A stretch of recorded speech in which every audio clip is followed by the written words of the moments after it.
All right, welcome in, everyone. This is Connor in coverage. I'm joined by a special guest tonight, Mike Griffith. We are live here from Hoover, Alabama, recapping day 2 of SEC Media Days.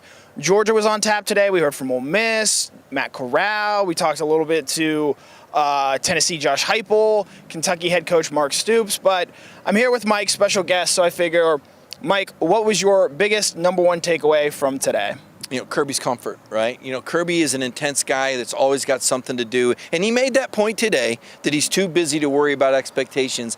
But dare I say, enjoyed it today, right? He brought 2 players with him that he really believes in, that he really likes. I mean, JT Daniels and Jordan Davis are tremendous ambassadors for Georgia and 2 key players. And I think Kirby's sitting at the card table right now, Connor, knowing that he's holding a good hand. Yeah, I think today you hear the confidence that JT Daniels spoke with, you hear the confidence that Jordan Davis talked with. I think they're taking that cue from Kirby Smart. They felt loose. I mean, hearing the guys talk, you take notes of who's a good speaker, who's polished or not. The Georgia guys felt as comfortable and confident as anybody that was up there, and I take that as a good sign for this coming season. A little bit of news out there, obviously some injury stuff. George Pickens running in a straight line, but he's still not, still got a long way to go from knowing where we're going to be with that. Dominic Blaylock still not yet clear with his ACL injury. I know a lot of people were asking about that. Kyrus Jackson had a little cleanup surgery, but he's expected to be good to go for the start of fall camp.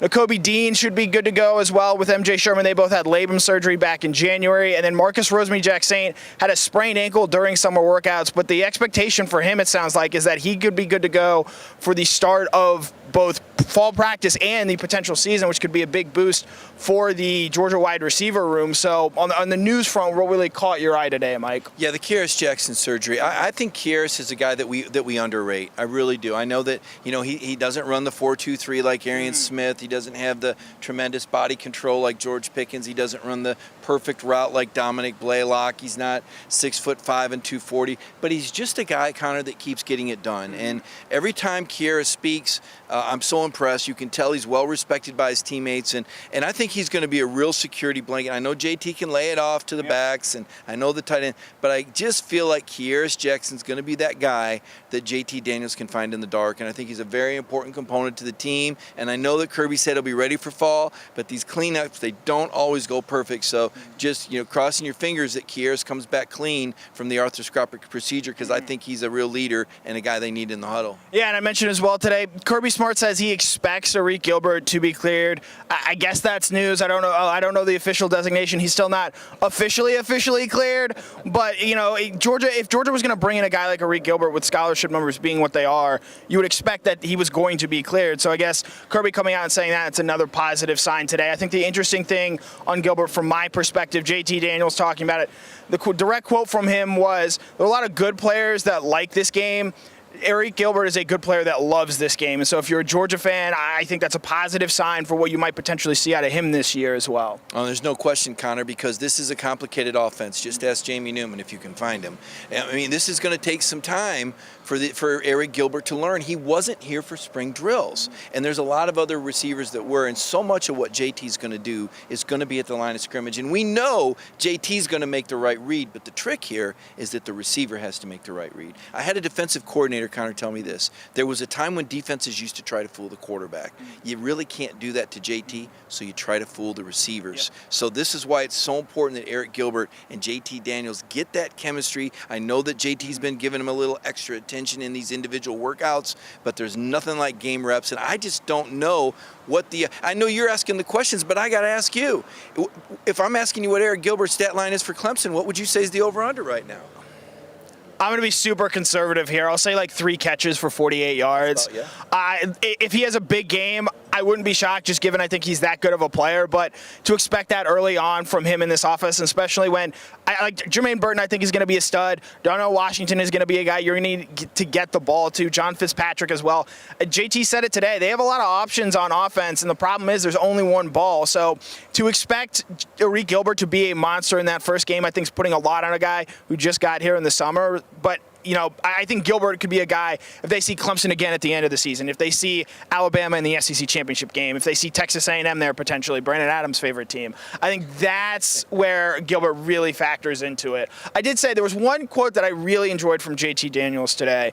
It was discussing preseason rankings and hype. He's probably going to be second team all SEC quarterback behind Matt Corral, and we can get into that Corral Daniels a little bit because I have a story on that coming tomorrow morning. He said preseason rankings are fine. When people tell you that you're good, it's cool. When people tell you that you suck, it's cool. And I saw, put that on a t-shirt. There's your slogan for 2021 for this Georgia team. When people tell you you're good, it's cool. When people tell you you suck, it's cool too. But does it trump, if you're going to recruit George Pickens, you better throw to him, quote? I mean, there was no, to me, that was a real defining moment. That was JT being JT, and you just got to know that somewhere Kirby was going, not sure if I like that. I might like that. This kid might have something here. He's got a pretty good point. That chemistry between Kirby and JT, it's pretty obvious that the trust factor is there. I don't want, and obviously Kirby trusted Jake too, and it was close to him. But for JT to come in and this quickly, Connor, to win Kirby over, I think that's important if this offense is going to open up the way it needs to. I mean, Kirby Smart never publicly named Jake Fromm the starter the way he did, especially this early on with JT Daniels. I think and maybe this is just because of JT's background coming from California, playing at USC, where USC football is probably the biggest football team in the city of Los Angeles, and the pressure that comes with that, I think, allows you to have certain confidence and feel a certain way to where you get up in front of a room of SEC reporters. You're not to say that Jake Fromm would have been intimidated, but that was not something that Jake Fromm would ever really, he would not give the performance that JT Daniels gave today. Moving gears here a little bit and moving to the rest of the SEC picture at large. Do you want to talk about Tennessee, a school you know well and covered, or do you want to talk about a one-time coach at Tennessee who you have had some sharp criticism for over the years in one Lane Kiffin? Wow, I don't know what to say about Tennessee. I just, at this point, they've been devastated by transfers. We talked a little bit about it yesterday. The energy, can they have the energy? And they're just kind of there, man. And they might surprise me. What'll be intriguing is when Lane Kiffin goes back to Tennessee. And I can't help but think, Connor, and I'm going to tie Kiffin and Tennessee into the Georgia discussion, so one of the biggest news stories to me last week, one of the most shocking, most appalling, was that Tennessee scheduled Georgia as their homecoming opponent. And I'm having flashbacks to the week that I heard, hey, did you hear that Butch Jones and Tennessee are going to checker Neyland Stadium and Peyton Manning's coming back for that Georgia game? I said, you're doing what? You're checkering Neyland Stadium for Georgia, and Peyton's going to be here? Have you lost your mind? And that's going to be all right. They're going to wear the smoky grays. It fires them up. I said, not against that Georgia team. And this is kind of the same deal. This reminds me of Eli Drinkwitz, who last year, you got a noon kickoff, 30-degree weather, you got some sleeping dogs coming in, and you're going to announce to the world that this is your measuring stick game. I mean, a little common sense here, Coach. Yeah, I don't like it, but I wonder, Connor, did Tennessee want to avoid making Lane Kiffin the homecoming game, and that only left Georgia? That's the only thing I can think. Right, because Lane Kiffin, a professional troll, a masterclass troll, came out there today, the Bryce Young report that he is getting a six-figure NLI deal, near seven figures, $1 million. He really just was blown away by that, as I think that's a natural reaction to have for Bryce Young, a guy who's extremely talented, followed JT Daniels at Mater Dei, but has never played a game, had never started a college football game. I think don't give Lane Kiffin a reason to make that game bigger than it already needs to be. And so because that, you make it Georgia, you understand you're probably going to lose to Georgia anyway, but it gets fans excited later on in the season than it traditionally would. So I get it. I just, you touched on the energy around Josh Heupel. Vol Twitter, Vol Nation, they are extremely passionate. You cannot deny them of that. Josh Heupel felt like it was like listening to Gus Malzahn. There was just not a lot of enthusiasm out there. And I was talking to one of my buddies, Ben Portnoy, who covers South Carolina, and Shane Beamer's rebuilding there. But South Carolina might be the third best team the fourth or fifth best team in the SEC East this year, because Tennessee's going to be way down, Vanderbilt's going to be way down. So the bottom of the SEC East, which I think you have to put Tennessee in there, is just clearly as down as it can be. Changing gears here a little bit. We'll touch on Ole Miss because I want to tie this into a bigger discussion, because I think myself, you, and Brandon Adams all have different opinions on who is the second best team in the SEC West. I think right now we have to say it. We can still say Alabama unless you feel strongly that they're not. I think they still are the best team in the SEC West. But there are compelling cases for a number of teams. So who, in your opinion, is the second best team in the SEC West? Yeah, and I wonder about the A&M quarterback situation. I don't, look, it's year 4 for Jimbo Fisher, I believe. He's done a good job recruiting and building, and that A&M team that I saw play Georgia, they were pretty game. I don't know. It's not like Kellen Mond is Superman or anything. In fact, I thought he was pretty ordinary, frankly. He got drafted, but I just can't. LSU, the speed, the vibe, the quarterback play. I'm going to go with LSU, and I could be way wrong. A lot of this has to do with how the program manages the off-the-field distractions, because I thought that was a big part of what happened last year, was, the way the sexual assault violations and reporting was scrutinized. I thought that was a big distraction for the program. Are they really out of the woods, or does that come up again? I think that could play a role. But if you're A&M and you're paying Jimbo Fisher $74 million and you're paying players $10,000, to say hello or whatever, at some point you got to back it up. And fans are probably getting a little restless now, right? And if you're going to get Alabama, and I agree with you and Brandon that the Tide has to be the standard until proven otherwise. But look, they just lost 6 first-round guys. They lost a quarterback. They lost 2 tremendous receivers. They lost a Remington Trophy center. They lost a first-round left tackle. They lost a marquee first-round run. If you can't get, and they got a new coordinator. They lost Sarkisian. If you don't get Alabama this year, Connor, I don't know when you do. It's, I think, a rather large question that Georgia's going to have to emphatically answer come December, I guess, 4th, 5th, whenever the SEC championship game is. A&M, I think you hit the nail on the head. They were a ground and pound team last year. They thrived on the running game. They do bring the running backs back, but they have to replace 4 to 5 starters on their offensive line. And, well, yes, Jimbo has recruited well there. When you are so dependent on that one style and you have to make that sort of change on the offensive line, I do wonder about that.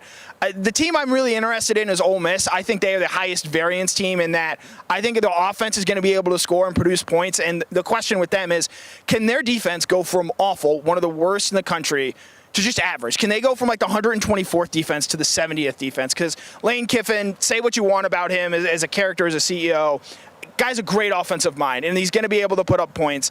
If Matt Corral can cut down on his interceptions, where he threw 11 in 2 games last year, if he can cut back on that, this is a team that I think, we saw them make it interesting against Alabama. They didn't get a chance to play A&M last year, but I think that would have been an interesting game. LSU is a team I think they gave a lot of problems to and can do so again.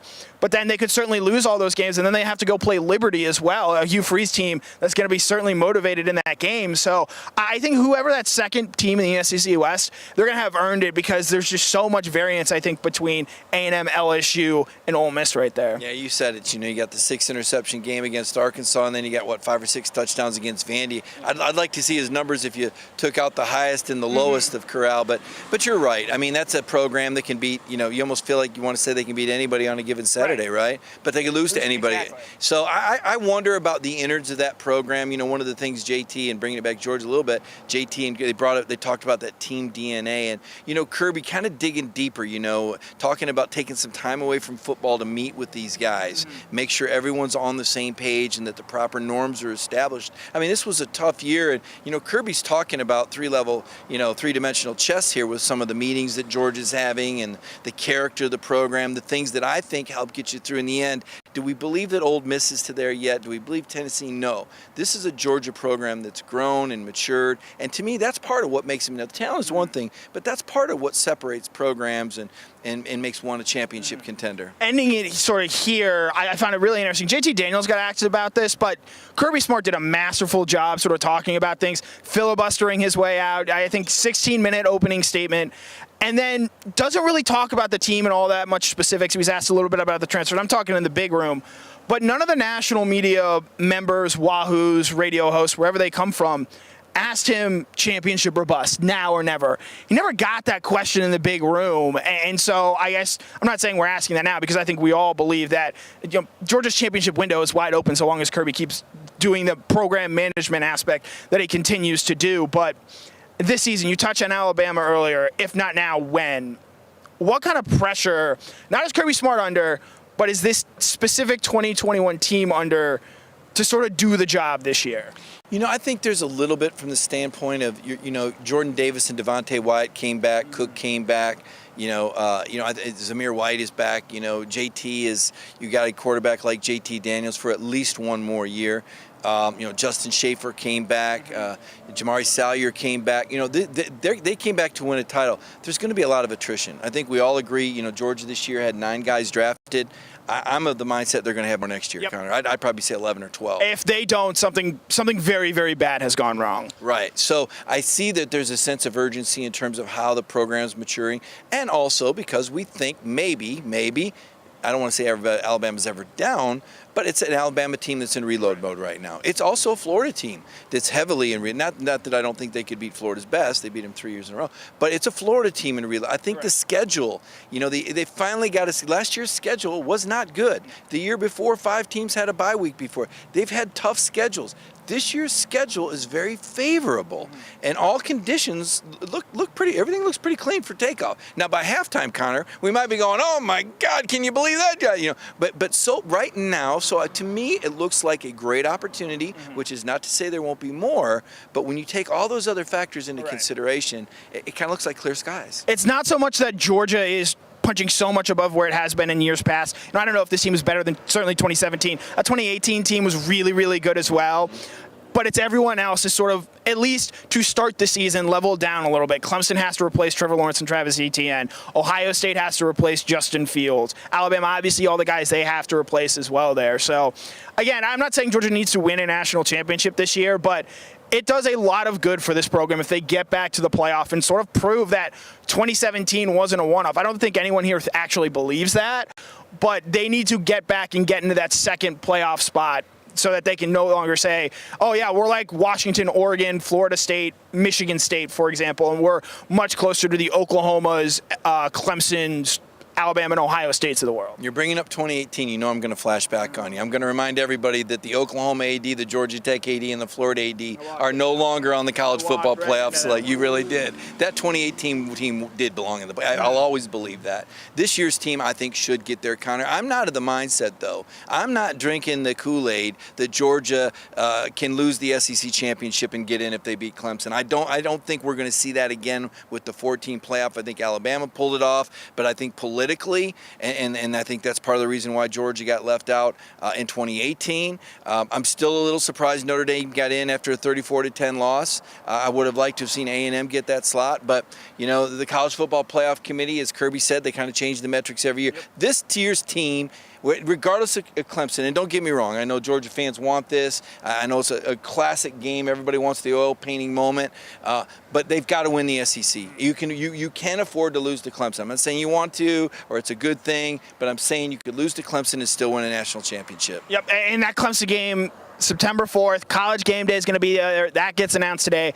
We're all really looking forward to it. I believe we have 6 Saturdays left until Georgia-Clemson officially happens, so we're looking forward to it. We're counting it down. Mike's actually going to be at ACC Media Days later this week getting you guys content on Clemson. I'll be here for another day getting you content from SEC Media Days. We'll be back next Tuesday, obviously. Thursday's a huge recruiting day. Branson Robinson, Danny Dennis Sutton, both announcing that day, 2 major Georgia targets. We've got Brandon Adams every Monday through Friday. Justin Tell on vacation this week. We'll be back next week. And Sunday? And Sunday night, we have KM Squared, Kendall Milton, Kenny McIntosh, talking anything you can really imagine. We're going to have a ton of fun with that show. It's going to be a great time. So make sure you stay tuned into Dog Nation content. This has been Connor in Coverage. For Mike Griffith, I'm Connor Riley. Thank you guys so much for tuning in tonight.